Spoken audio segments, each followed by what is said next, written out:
Good afternoon, everyone. Thank you so much for being here.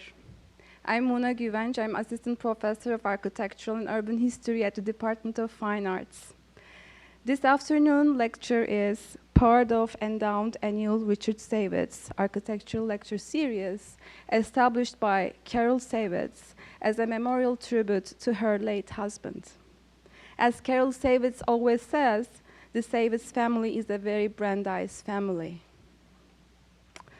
Richard graduated from Brandeis University in 1969, the same year he met with his wife, Carol, who also graduated that year. Hi. Oh, there's Carol. Yay, Carol! Thank you. Yay!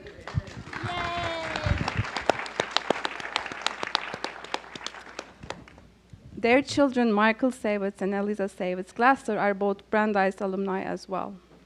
Richard earned his master's in architecture from Columbia University in 1974, while Carol received her PhD in political science from the same institution. Richard went on to become president of Bradford Saivetz Associate Architects.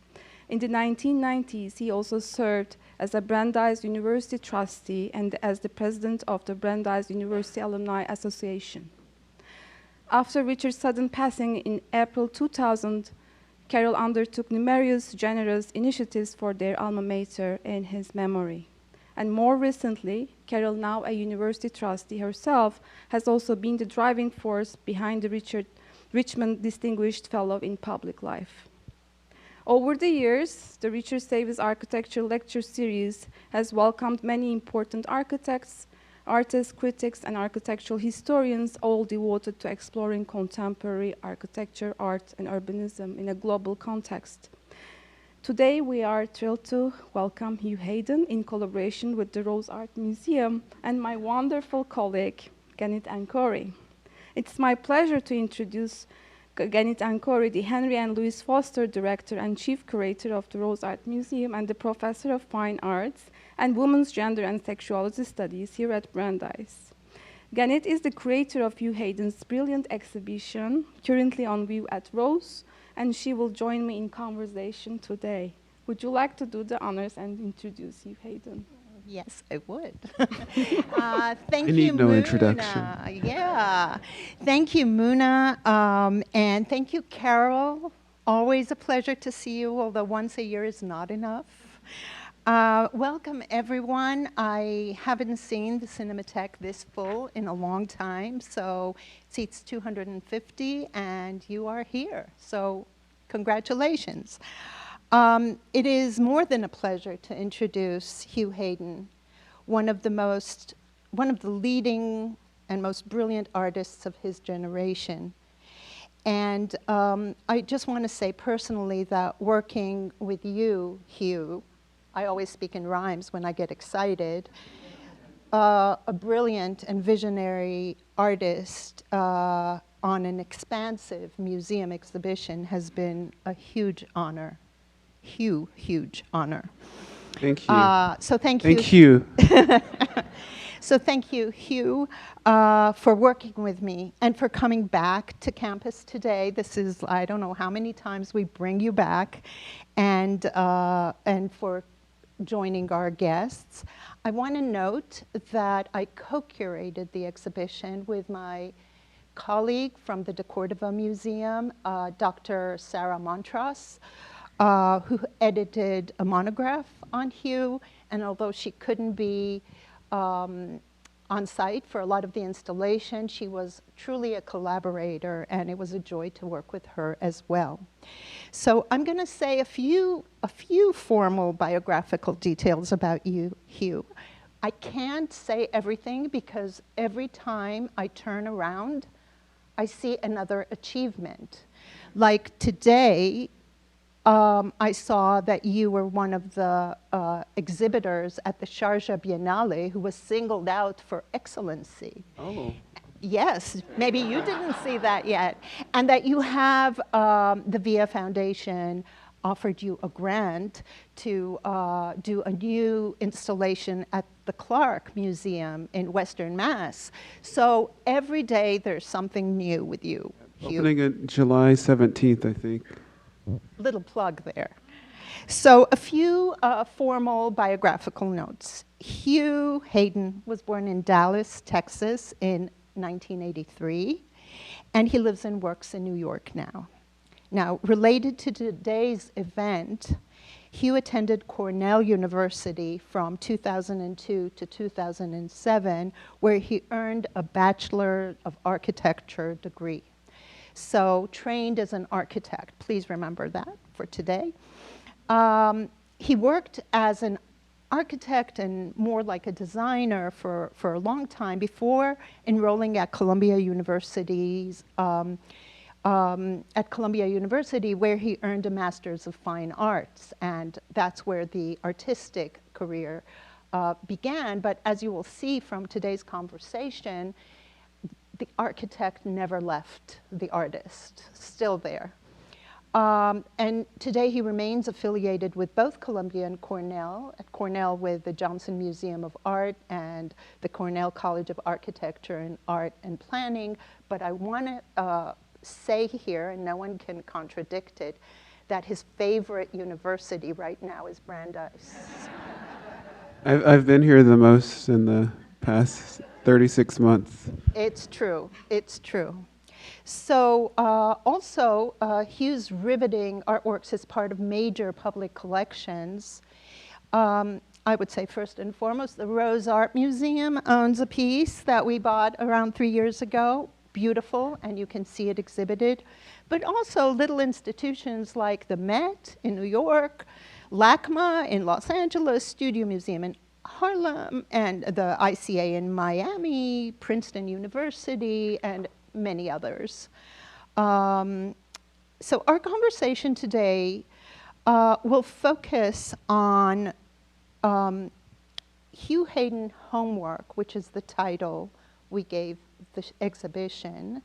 Actually, we workshopped it, and Chad Sirois, who's here someplace, is the one who came up with the title.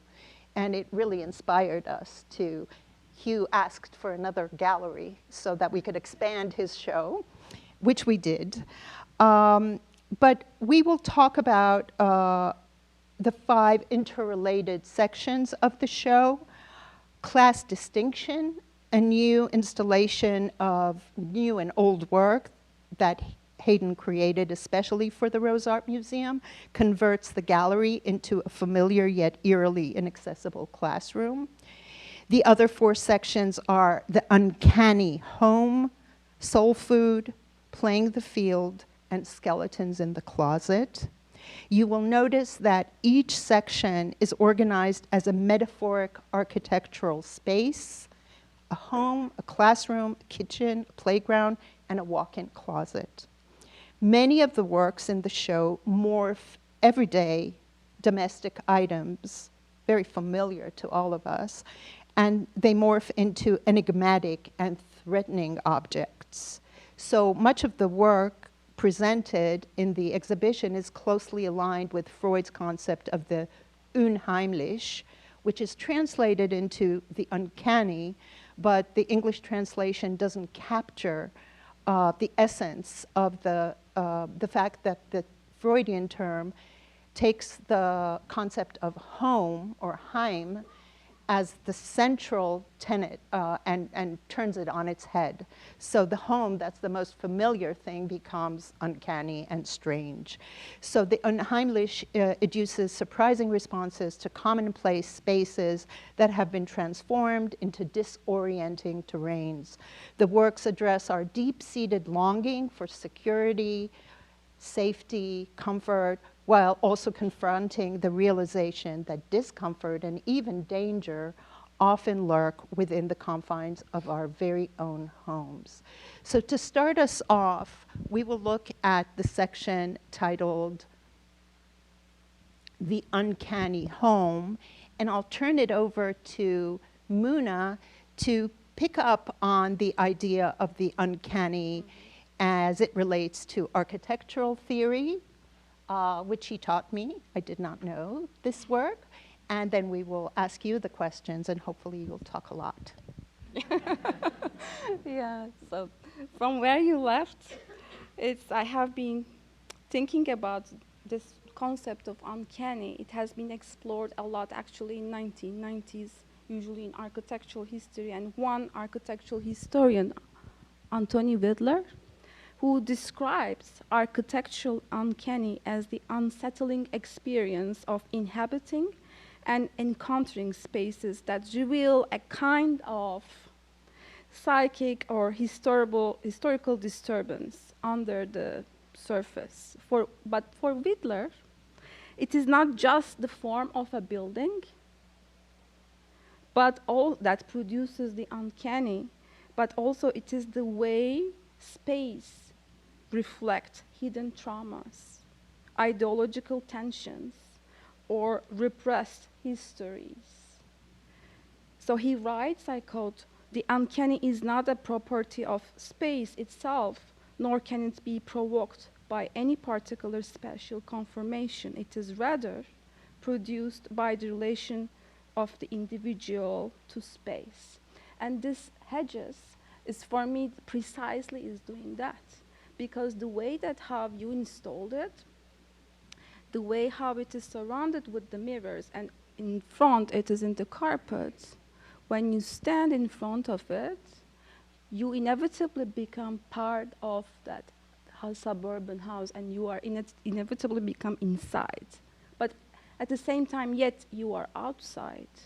And it successfully, it brilliantly gives that individual feeling. An individual feeling that took me to my own childhood, even though this is, the context is Americana, the context is US, I didn't grow up here. But it also reflects me a lot about this unease and estrangement that this domestic house where you are supposed to be safe, feeling the safe, but sometimes it might be very unsafe. So alienation, exile, homelessness, it all brought these, and with these mirrors, it all brings these feelings to an individual. Yes, in a very passionate way. So could you speak to how your work engages with home as a site where the uncanny is already latent, and how you activate the latent tension through material and spatial interventions? Well, thank you all for having me here, and Brandeis for hosting this exhibition, and Gannit for your continued support, and Muna for this conversation. In terms of my interest in using the home as like this, it's a familiar site. You know, pretty much everyone grew up in some form of a home, whether even if it was on the street or a mansion. You know, this place that someone considers like a place of perhaps safety or rest is familiar to most people, and they have some sort of relationship with it. And I would say my overall greater body of my work is interested to some degree into a relationship to society, like the American dream, but how it can be a difficult space to inhabit.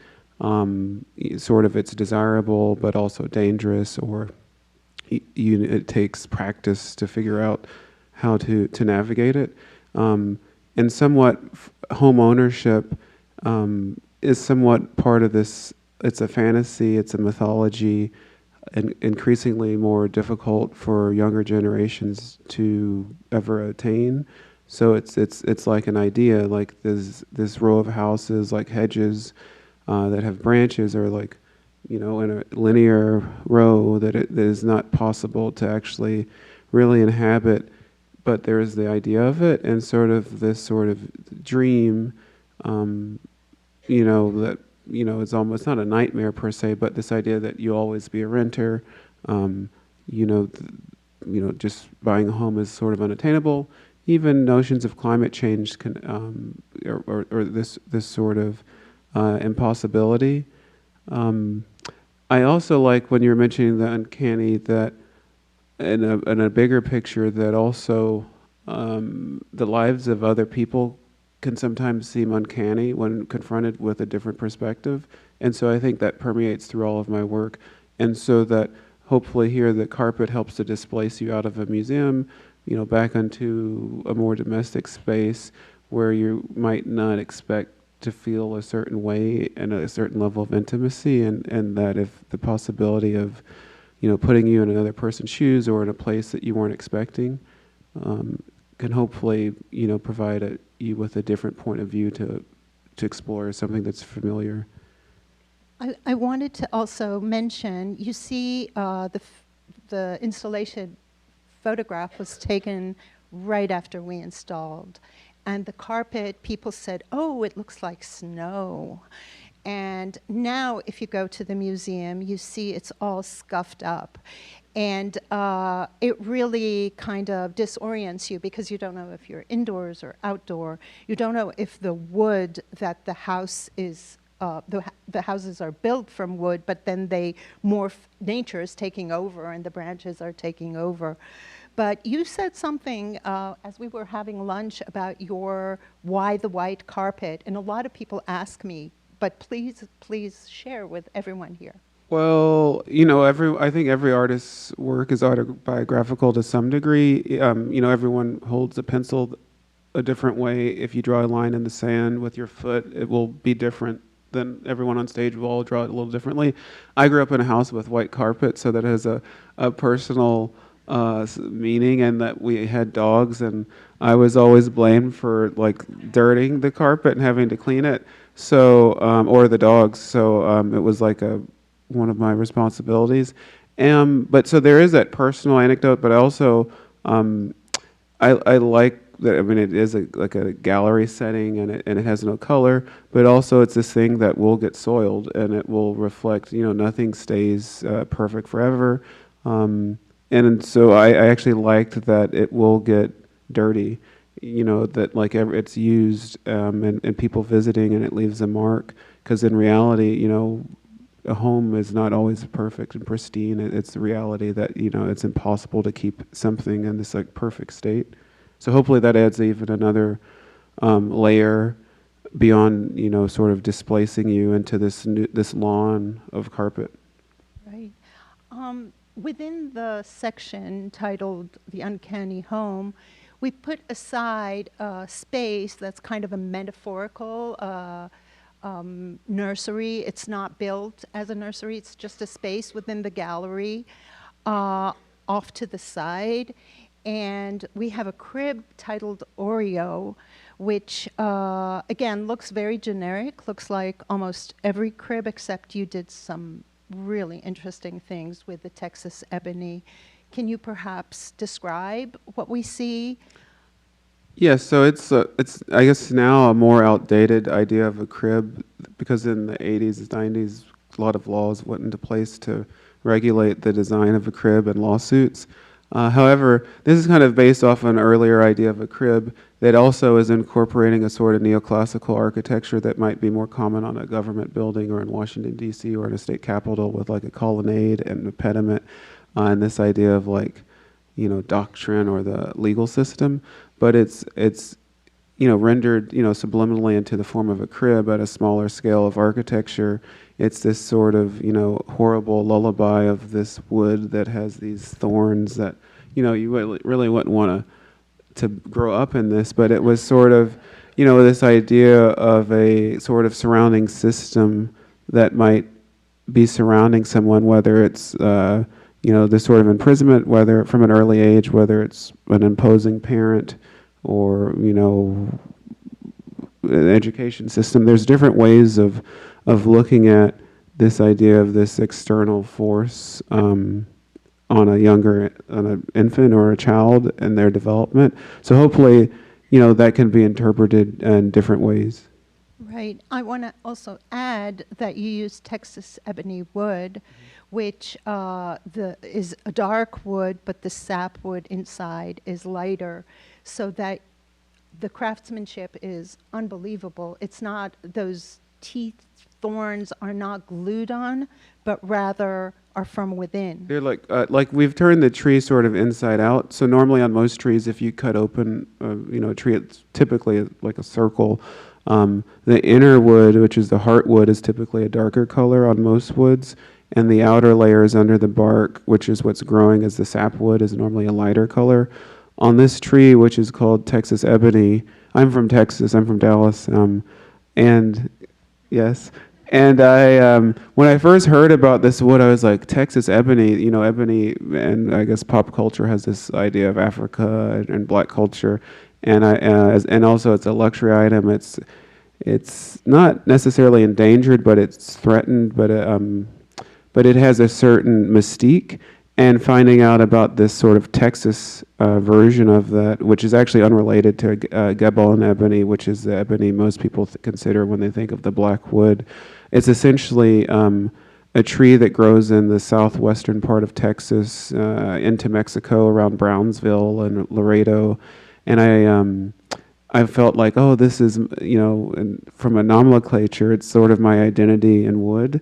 And I sort of planned this expedition to go and harvest it because it's not really readily available in any type of commercial trade. But yes, we have carved these sort of thorns out of the exterior sapwood to sort of create this crib structure. Right. And it relates to what we were talking about earlier, that the place that you think would be the safest, the nursery, the crib, most protected, is actually the dangers lurk from within. And there's something very anthropomorphic about all the works, the house, everything becomes animated. Mm-hmm. Nothing is inanimate, and they all become almost like a metaphor for family dynamics, not just the structure. Yeah, because while these are physical objects, it's not just like a painting or of it, it's something that does exist, but I would say the ideas of it aren't necessarily literal, like that it can be thinking about a psychological, this could represent a person or a thing or something happening to a person. And this sort of constellation that sort of it creates as this sort of terrible lullaby. Terrible lullaby is another name we'll give it. Okay. I think one thing that you should also mention, that you place the crib right next to the hedges in installation, and there's a wall. So it also like specializes the environment in a way. One of the items or one of the rooms that really differs the social atmosphere of a house is also the children's room. Yeah. So it also adds another layer there. I wanna show you the first photograph. This is not the way we installed it. This is the way, you see the uncanny home has 3 objects: hedges, the crib, and a leaning door that's called 110% cocoa. But this is the way that we saw it, or Hugh saw it when he came, and then we pushed it to the space on the side where it's like a metaphoric nursery to the side. So this is a great segue to move to this space where there are several places where Hugh responded to the architecture of the Rose Art Museum. So originally, we planned a very large exhibition in the monumental space, the Lois Foster Wing, 24-foot ceiling, over 4,000 square foot. And then when this lovely man came to visit us, he said, "Could I have the lower Rose Gallery too?" And he was very inspired by the title of the show that Chad came up with, Homework. He said, well, this is a university museum, so let's make a weird classroom here, and an eerie, an uncanny classroom here. So this is what we have here. The central piece, I'll show you another version of it, is Briar Patch. Briar Patch, thank you. I always need you. These 6 chairs. Originally, we wanted it to be just a grid, but then I started playing with it in a different way. But why don't you explain, this is one of the first desks that you, or a group of desks that you made, and how you made them. Yes, so these 6 desks were, I guess I technically made them while I was in grad school at Columbia, and they were shown in my first solo exhibition, which was at White Columns right around the time I was graduating. And they're made from salvaged Christmas trees that had lined the central median of Park Avenue on the Upper East Side. And so normally they're mulched, but we save the wood to make these pieces. So there's a sustainability in that, but it was really that it was sort of free material. But it was quite expensive to collect it and to house it and to transport it. But nevertheless, because of that sort of pedigree, they also have maybe that has a certain can add another meaning to the piece. They and also because where they were coming from, they're larger than like a normal Christmas tree that would be in a house. Like the branches are 6 feet long because the trees were 20 to 30 feet tall. And so in making this piece, though, conceptually it's a group of 6 desks that have these branches extending out of every surface of them. It's impossible for a person to sit in them without impaling themselves or breaking the branches. And almost the only way to get through it is sort of like a Mission Impossible, sort of like crawling through it. But the name of it... Could I just say kudos to our installers and our installation team? Yes. And the brand... And so the piece, calling it Briar Patch, obviously it is a reference to the folk tale, but it also an actual briar patch is this sort of environment that is a difficult space to inhabit, that a briar or green briar is like a thorny bush-like vine, which is actually what the Fee-Fi Fo Fum, another piece in the show, is actually made out of green briar.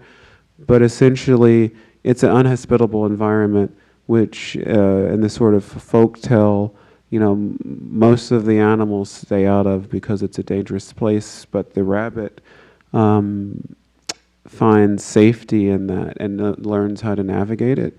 And so this way of looking at, here it's a school desk typically associated with education, this idea that what for some people might have barriers to entry or be a difficult place to survive, perhaps it's also possible to thrive. And also the fact that the university, it is inside a university art exhibition, as you also said, as another layer of interpretation and an expression. Because the university conceptually is a space that embodies aspirations for equality and mobility, but yet it also reveals inevitably a deep-seated class struggles and the persistence of structural inequality. And those two tensions are usually all together, and it's inevitable. And this is also one of the reflections that these forms resist that function, right? And they straddle the viewer once again, bringing the concept of uncanny, and they provoke a kind of special and emotional self-reflection when we sit and stand, in front of it, and when we are also going down from the stairs.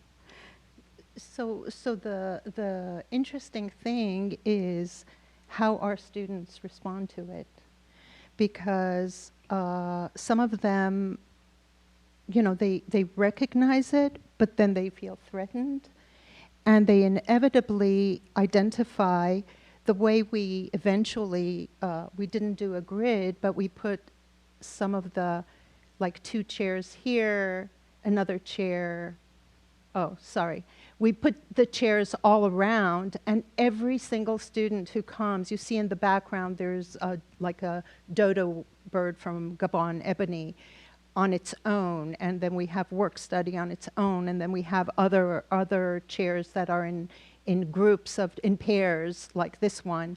And what you're saying, that the students, but also other people who went to college or high school or any place, they immediately respond to it viscerally. Can we Originally, we wanted to call this higher education, but then the very prolific Hugh Hayden made a piece titled Higher Education, which we'll talk about, we'll see in a bit. So I thought of class distinction as the title for this subsection, because who is included and who is excluded. So here you see finishing school and Walden. Would you like to tell us something about the materials that you used here and the relationship to the architecture of your installation at the De Cordova Museum? Yes, first the piece called Finishing School, which is the school desk on your left. I mean, there's a photo there, but in a more detailed way, if you look more closely at it, or if you're able to visit the exhibition afterwards, all the sort of primary surfaces where a sitter would encounter the desk are covered with these sort of bleached blonde boar hair bristles that they're actually kind of ergonomic and comfortable.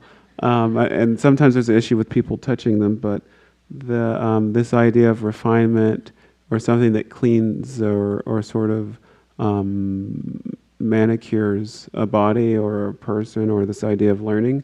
The other desk, which I think, like most of my work, is best experienced in person, is skewed so that you can't quite fully comprehend it in these images, but it's in relationship to this commission outdoor sculpture at the De Cordova, which is a recreating of of Thoreau's cabin on Walden Pond.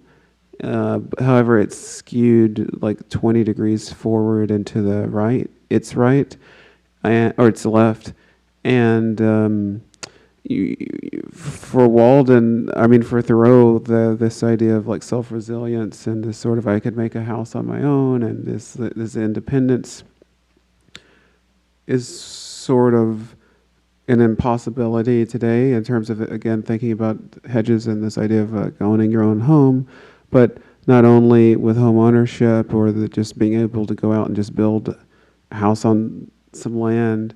Also even, it looks windswept if you think of, the name of the piece is Huff and a Puff. So, kind of thinking about the big bad wolf. When I saw it, I just couldn't stop myself giving the name Uncanny Dimensions of Higher Education. It's like there are multiple dimensions of uncanniness in higher education, and it individually represents those. Absolutely. So let's just, I have two details of this, talk about the book. So yeah, it's skewed. It's almost as if the desk has been stretched, and so it is difficult to sit in. And the book that's on it is a reprinting of Walden, but skewed in the same sort of 40-degree angle in plan as the desk, and that it's sort of the cover of it has The Life and Times of Frederick Douglass. which was born. Thoreau and Frederick Douglass were born within a year of each other, it's believed, but both have these sort of autobiographies. Two very different experiences towards this independent man, and this sort of, this conversation or dialogue between the two of them. Yeah, so we have the book. There are other works like Eraser, which I think alludes also to the fact that certain government officials want to ban books or erase chapters of history, and Good Hair. And so we have several other works in this incredible, weird classroom that's in a university museum. And the work that I told you about, higher education, is this one.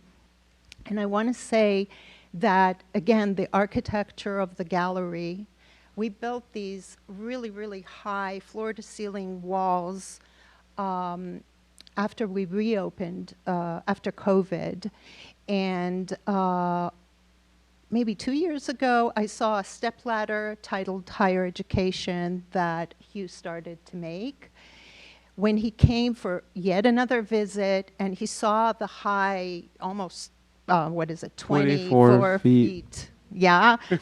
He said, no, it can't be a stepladder. And well, it was an A-frame. It was like the type of ladder that looks like a capital A, like a triangle. Okay, you know the terminology, so why don't you describe what we see here, and then we'll talk about the metaphoric. So we retooled the ladder so it could be twice as high, because it was about a 6-foot ladder, and it became about a 12 or 14-foot high ladder, if you combine the two sides of the lengths of the ladder. And the pruners and the pruners and hedges, clippers. And clippers. People have different, depending where you're from, you might call it a different thing. What do you call it in Dallas? I called them all pruners. Okay. But so the higher you climb, or you try to climb, the more danger there is. But you know, last week I gave a tour, and someone said it's also the higher you climb, the more tools higher education provides.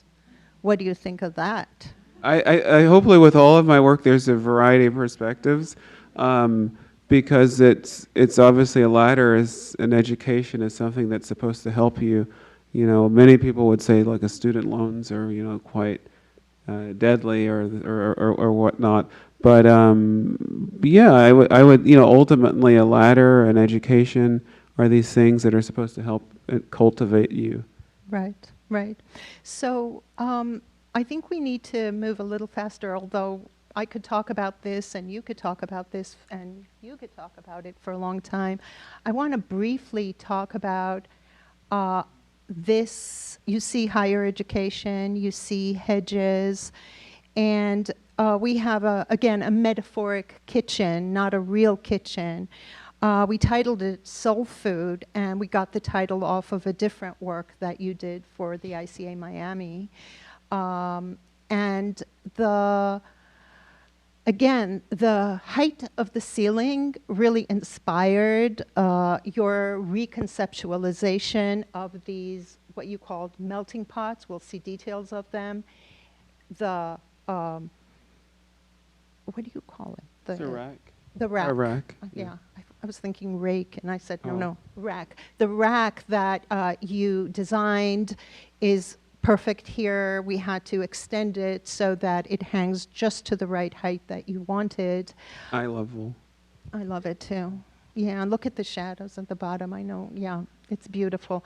But I want to explain, these are the finished works that are called jazz, where you have these hybrids of the cast iron skillet with the African mask. But these are not really the works of art. This is your process. And maybe you can explain a little bit about these, what you called when you came in, melting pots. Yeah, these works, which overall I call them melting pots, that essentially take different forms of a cast iron skillet, which is this sort of cooking implement that's sort of contemporary with the founding of America. Like, you know, used to every town had some form of an iron foundry, and you know, people just, there was no stainless steel non-stick cookware. So, but also I've merged them with wooden African mask, from West Africa. What the trees grew there, and it also, you know, overlapped with the slave trade and commerce and capitalism. And sort of this idea of thinking about America as this melting pot that has built with these sort of African origins, sort of like this stew pot that you create, the stew that has like a potato from Ireland, a carrot from Germany, I don't know, a piece of beef from Japan. This idea of, you know, the United States is this like collection of ingredients from around the world that come together to make this new thing. You know, that bits and pieces of flavor can stand out, but they also become a little more homogenized. And then conceptually, these African origins that enabled the stew, whether you think about not just culinary traditions, but, the agriculture industry that helped, fuel and fund it, and entertainment and different forms of culture, and the sort of just the overall industrialization of America. Yet That's sort of an entry point. Yeah. And also the kitchen is a central piece of a house, right? Mm-hmm. And it is in a very central location. And it inevitably reminds us who and where we are at the center of American dream. And what are the promises and contradictions of this dream when we are thinking. Yeah, everyone has to eat. Yeah. And it's asleep, I guess. And really interesting, a quote that we have on the label is, you say, when I think of American cuisine, I think of Southern cuisine. And who was in the kitchen? It was enslaved people and later domestics. So this is the contribution of the African diaspora to American culture. The other thing that I wanted to mention was that when you walked in after we installed it, you liked it, but you said, "Oh my God, it looks like a slave ship." Mm. And then another person came and said, "They're hanging. That's almost like lynchings." So this idea that the work is generative and we keep on understanding or revealing new layers of meaning, some intentional, some maybe not. I want you to take the lead on this section.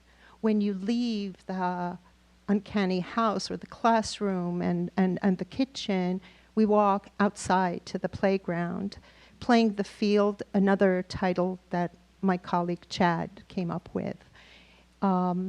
Would you like to ask the question? Yeah. You said you love this section, and so do I. I love the hedges also.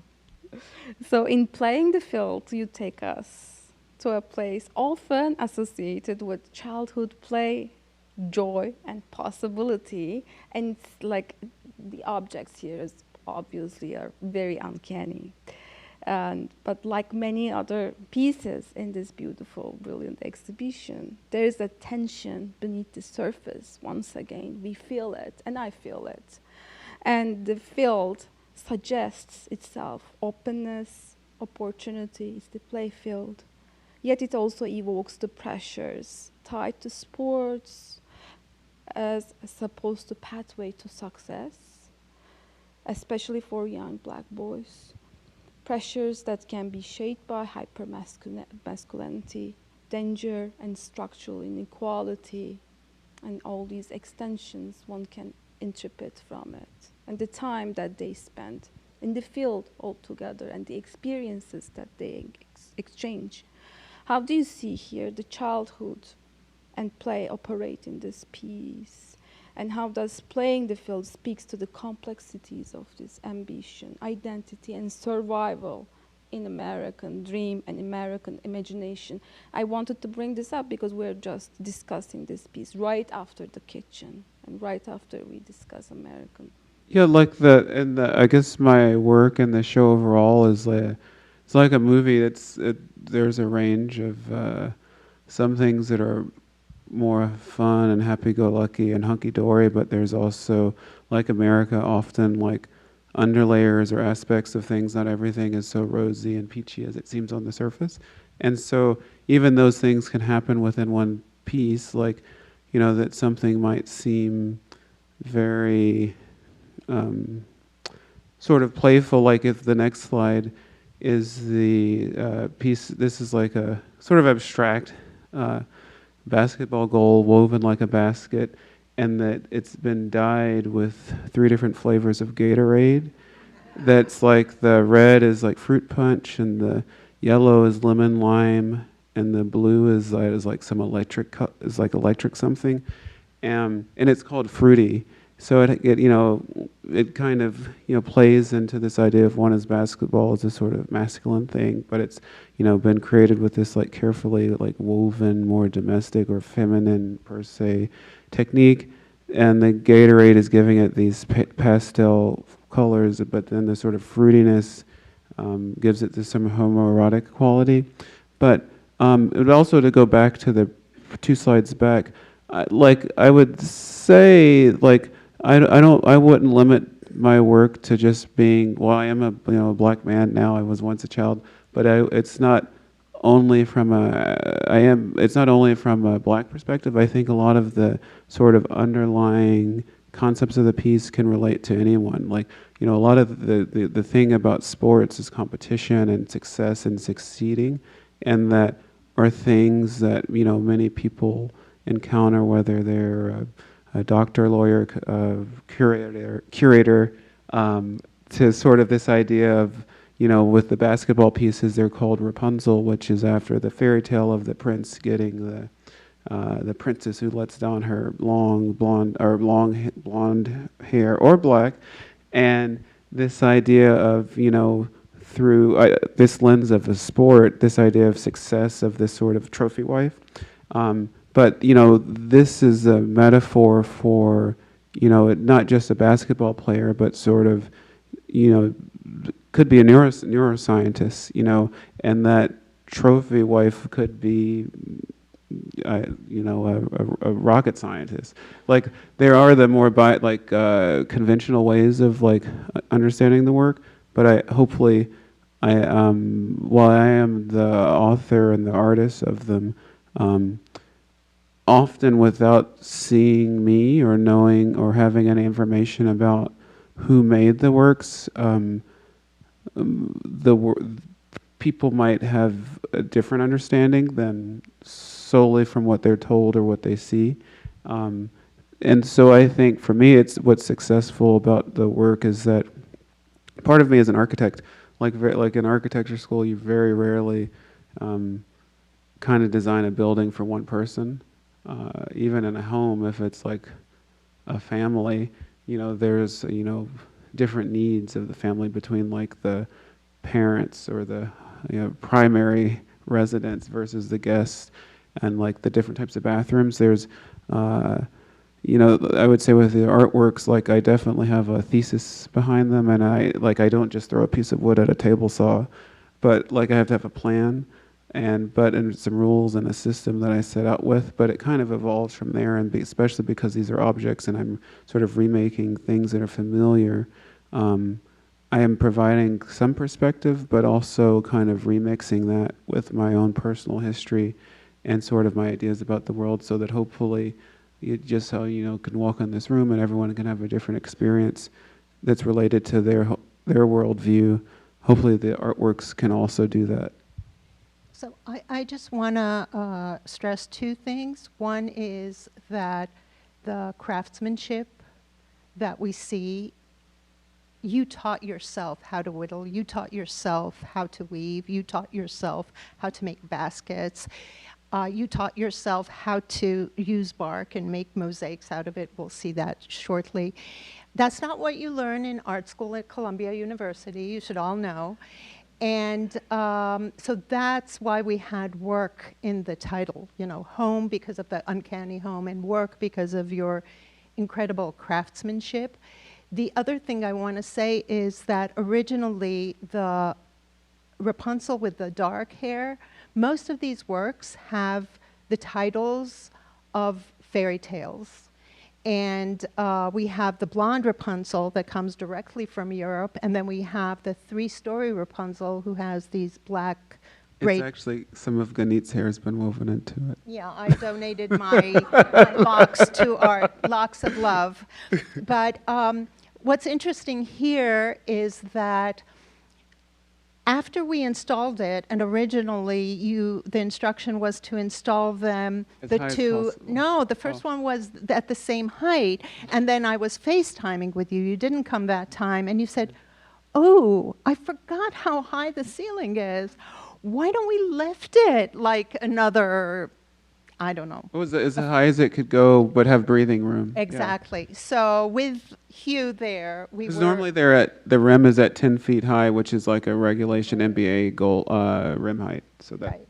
So we changed it according to the architecture. The other work you see here, the kiss, also thinking, and by the way, there's a sight line from the kiss to the crib to Oreo, because they both have something that's supposed to protect you that actually does not. And in the background, you see crown of thorns, but I'm looking at your, at the time. So we'll move to the last section. This is a wall. This is actual architecture, a wall we built to Hugh's specifications. Doors we got at Home Depot according to your specifications. Well, that they're just a generic But walk-in you know builder's how many home, generic walk-in. doors there are? Yeah. You had to choose. Also the opening, they're open 20 degrees and 30 degrees, if I'm not mistaken. That's for the art historians. That's for the art historians here. And it's like a walk-in closet. So we also had a corner of someplace in the gallery that was rounded. Took us a lot of time to round it out. We had to make it an angle. But at the same time, that's the only object which is familiar. Everything in this exhibition is unfamiliarized, your work. All of it is. And this is the only, perhaps, the familiar one. Already made. Yeah. So Yeah. Oh, it's the only familiar object, the walk-in. doors. The door Doors. is the only familiar object that I said. It's as part of the exhibition. And then from that familiarity, you all of a sudden find yourselves in another unfamiliar Right. section. A rather large closet. A rather large walk-in closet, the one we dream of. Yeah, California closets. Yeah. Part of the, well, Skeletons in the Closet is a title I had in my mind because of the work that the Rose owns, and we'll talk about it. But first, what are the type of things that we have in a closet? You see a closet within a closet, and I'm just going off of what you see. You see two pairs of skeletons in this closet, but you see actually clothes in a closet. And this scarecrow, incredible piece. And why don't you explain about the meeting of fashion and nature? This is like a Burberry trench coat that's been sort of covered like a puzzle in bark from a cherry tree. And it's sort of externally this sort of means of blending in. I think I had also called it an invisibility cloak too, in that just sort of sometimes wearing the right clothes to fit in, whether it's the right purse, the right shoes. You have the new Jordans, you have the Birkin, you have, the Telfar bag, you have the whatever. I'm sure at Brandeis there's, the thing that, that you've made it, that you're part of the club, which is just part of being part of a society, and it's just sort of similar to camouflage in this in a more natural environment. This attempt to blend in, to be part of this larger landscape. Is this the part where we mention your fashion statement here? It's not a fashion statement. It's a thesis. But I personally also like camouflage as part of it. So it's like even without some sort of conceptual underpinning, I can have personal taste too. You may. So when I told Hugh that I loved the fairy tale titles of the works, and you're taught about the American dream, about sports, about all your ambitions, but you're also taught fairy tales, which provide various gendered views of society. He said, well, why don't you include fairy tale? I said, what is fairy tale? And he said, it's this work. How do you describe it? This work? Oh, you want to hear me? I think the audience wants to hear you. Oh, well, essentially it's two Tiffany and Company engagement rings that have the diamonds were removed and the settings remade to contain these two Descovy pills, which is like a type of it's called PrEP, or this HIV preventative medicine that many, I guess, gay men take, or sex workers, or people who might be at high risk from a clinical terminology, high risk of contracting HIV, as this sort of drug that sort of when taken regularly can, I guess, eliminate the chances of catching it. And for many people, or gay men, or people whoever might benefit from this, it's created this sort of new opportunity to not only be sexually active, but also, for, a romantic whatever. Like inside the rings are engraved with, one of them says happily and the other says ever after, and this sort of like Disney sort of script or font it's written in. And so it's sort of a remaking of this sort of idea of sort of a gay fairy tale, not to say happy ending, but this idea of possibility. That's one way of looking at it, but there's actually even more, there's even more complex ways of looking at it. But as a starter, that's kind of... Well, I'm glad you described it. I would have described it not as well. Also, one way to look at this is the history making, historiography, and to making it our memory, something that is always being constantly constructed and constructed, that's sometimes in our hands, but sometimes is a top-down history making that comes to us. Because now those pills, while revolutionary at their time, are a little more obsolete, because now they're like injections that you take at a less of a frequency, and even from when I grew up in the 80s, were gay, I don't know, rights or whatever is like totally not the thing of the past, but is a different place, as sort of as like the frontier or the needle moves. So it's interesting how, like medication even, now they're generics and they're like, they become dated, they're part of history. And that, in 30 years, maybe, or not, but, a piece like that could be irrelevant of why did that need to be symbolized in that way? But it is a marker of a certain period of time. But it's really interesting what Muna said about history, because I was giving a tour to, I think it was your class, Betsy, class of 74, and there was someone who saw the work and started crying because she had been very active while AIDS was a killer. And she saw that and she started to cry. So the historical sense of that is really important. I'm cognizant of the time, so we have 3 more works to show, and I'm sure you're all eager to see them, right? Yes. See? Are you sure? No. So this is the work that gave Skeletons in the Closet its name, but also this is the work that the Rose Art Museum owns, and I was so thrilled that we were able to bring it into our collection.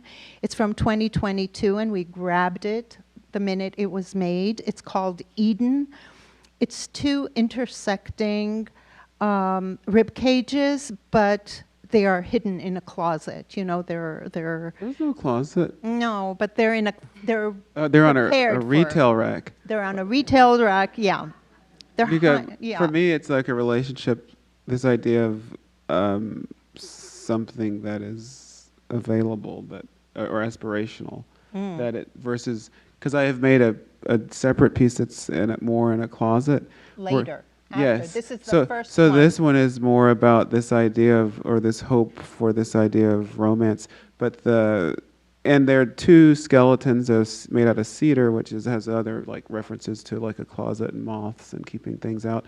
But also the title is also more related to, I guess, if you think of the Garden of Eden and sort of this sort of woman coming out of Eve coming out of Adam's chest, but at the same time, these skeletons are mirrored. They're the same size. They're the same color. So it's not exactly what it seems like in terms of who is being represented, but there's this idea of the skeletons are actually interwoven like a chain, so it's not possible to take them out. They create this sort of Venn diagram. It's a beautiful piece. Go see it. Owned by the Rose Art Museum. And the latest iteration of skeletons is this very large monumental piece. I say we titled it American Gothic, but you did. And you have these two skeletons that morph into these two individual skeletons whose limbs morph into either agricultural utensils or domestic tools. And why don't you talk about it? Yeah, well, I mean, obviously I know I made it, know what it looks like, but for me, the whole, like, my hope is to, well, I think about, equating someone's, worth in terms of, not worth, but the piece is looking at someone's ability to do labor. But part of that is like, how does this person even eat or walk if their whole life is just doing like labor for themselves or someone else? How do they rest? The one of them shows more domestic interior. The smaller one, they're not gendered, but the one is larger, one is smaller. One is doing more like masculine, outdoor, heavier duty, aggressive items like in the garden or hammering and whatnot. But yeah, one of the for me, like at the opening when this was first shown, there was a person who came up to me and said, "Oh, this makes me think of my grandmother. She never stopped working so that all of our family, she could support us." And so that's more of like kind of sums up what the piece is about for me. That it like perhaps all these works can be a mirror that can some way someone can see their own like perspective of reality in them. Right. But you also think of, there's a way that the work shows the objectification of people and reducing them to the tasks that they perform for someone who can afford to pay them. And a lot of people come in and think about the way that migrant workers or domestic workers are really objectified and dehumanized in many ways. So that's also something that comes up. But a lot of people do think about their grandparents and the labor that they do. And the final piece that we'll talk about is actually one of the earlier pieces. It's from 2015 that you started it. It was made for Princeton University, the exhibition that Mitra worked with you on. It's called High Cotton, mahogany wood, amazingly carved into what looks like a Chippendale closet. So a closet within the closet. Oh, like an armoire. Armoire, a Chippendale armoire. Sorry. Bougie. Well, it's more of yeah, I know. I'm a little nervous because there are a few people here. Oh, okay. Okay, so it's actually a claw machine, but instead of picking a toy, what it does is picks cotton. And it's related to hedges because there's the infinity mirrors all around. Mm-hmm. I just described it, now you interpret. Oh, well, because you mentioned the 2015, and I was like, wait, why did it, but the piece before it was shown at Princeton, it was different. It didn't have any mahogany. It was like this sort of, there's often on Craigslist called a grabber machine, like something you find in an arcade normally filled with stuffed animals, maybe in the 80s with stuff with cotton, now maybe with some polyfill, but anyway. I had, retooled the grabber machine, and I had these infinity mirrors on it so that, and it was filled with these raw cotton bolls. I can't really say that, BOLLS, but it was painted like a John Deere tractor, and it was called Moses. And the idea behind it was that the mechanization of the cotton picking industry is actually what led many black people to leave working in the South in agricultural settings because they were replaced by machines. Actually, I wanted to ask you something there. This is one of the most pieces that is most public. Because what I mean by public is all the pieces in this exhibition and your work is more domestic and home related. One piece that we have is the playground, and it's outside, but it is still feels like a part of a neighborhood, right? And then we have the closet, we have the playfield, we have the home, we have the chairs. And this piece is so public and perhaps very urban. So what made this piece so public for you? Oh, well, it's like because it was an arcade game, Yeah, like yeah, that exactly. sort of. Mhm. But then I guess now it's sort of merging, conflating that with this sort of armoire, sort of closet or cupboard. That's well, to me, it's sort of I'm just remixing a form that to make it into something new. Yeah. And in this case now, you know, it's this endless cotton picking happening through automation. With this Chippendale architecture, which is, you know, and especially in the South, anyone who like had that type of piece of furniture was probably on a plantation. Probably nearby was this sort of cotton picking happening. They might not have always been in view of each other, but they sort of kind of were like a cyclical thing that it was a snake eating its tail or whatever that created a whole. And the title. Sorry, it also reminded me because once I went to Montgomery, Alabama, and it reminded me the slave market and the lynching all together inside this piece. I just couldn't take my eyes. Well, you know, the people who benefited from those things lived quite luxuriously and wanted to maintain that, and you know, they had whatever they considered necessary cost to maintain their well-being, to sort of at the expense of other people. And so, you know, in America, people are often removed from the realities of things that enable the way that they live. You could say with like, you know, many industries moving out of America, it's removed us from like the sweatshops and the child labor or whatever, these things that have been outsourced to other places and maybe made America cleaner or healthier. But there's like, you know, people are quite comfortable with the distance that separates them between, like, I guess, necessary evils that sort of allow their creature comforts.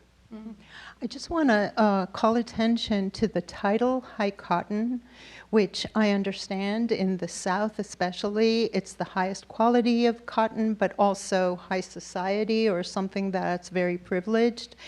And the white shirts from the plantations, you can almost imagine the cotton producing these white shirts that are then in an armoire, Chippendale armoire, in a plantation, as you say, removed. And I want to just end by saying that that's why we put them in the closet, because what do people put in the closet? Yeah, their clothes, their jewelry, maybe, but also the skeletons or things that they don't want to think about the people who pick cotton. They don't want to think about the people who tend to their gardens. They just want to have lovely gardens and a clean house, and they don't think of the human cost that goes into it. And I think that you make us think about many, many social issues, psychological issues. You make us feel as well. And I want to really, really thank you for coming. I don't want you to miss your flight, and I'm responsible for it. So we need to get you to the airport, but I want to thank Muna. Thank you. I thank you. Like, thank you so much. We want to thank you. And thank you for creating this.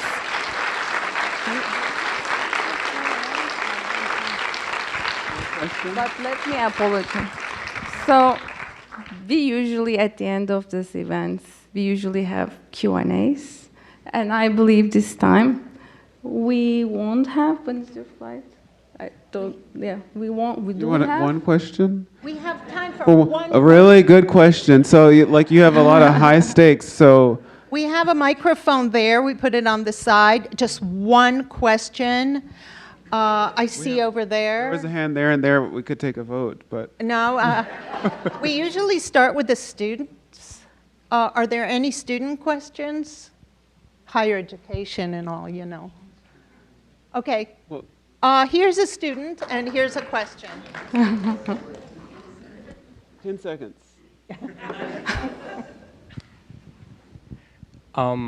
Before the lecture, we went to the Rose Art Museum, and we took a look, well, I specifically took a look at Crown of Thorns. And as myself, a black man who has experienced sports culture, I just wanted to ask you specifically, like, what inspired you to make it, especially because it's welded? I know, like, a lot of black men in the Navy used to weld, and they also experience this sport culture in the world. Like, what inspired you to make that piece specifically?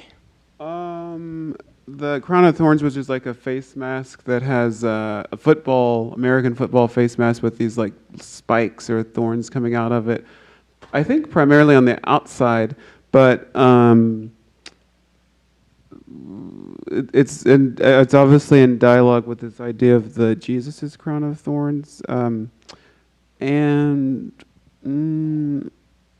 I think there's some, what is it, like not self-degradation, but there's like so like a self-sacrifice that kind of can come, I guess, in this more in the most literal sense in playing football, and that it's, you know, kind of the whole point of it is that you're getting hit really hard, and there's all this like padding and protection to help you not get too hurt.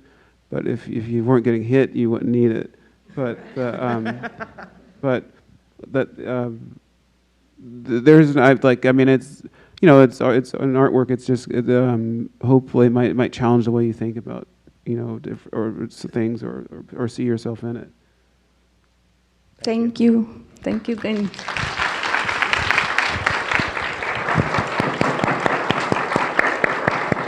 Thank you. The show, oh, I turned it off. The show is up until June 1st, and it's open today until 5, so you can go there and see it again and again and again. It's worth multiple visits.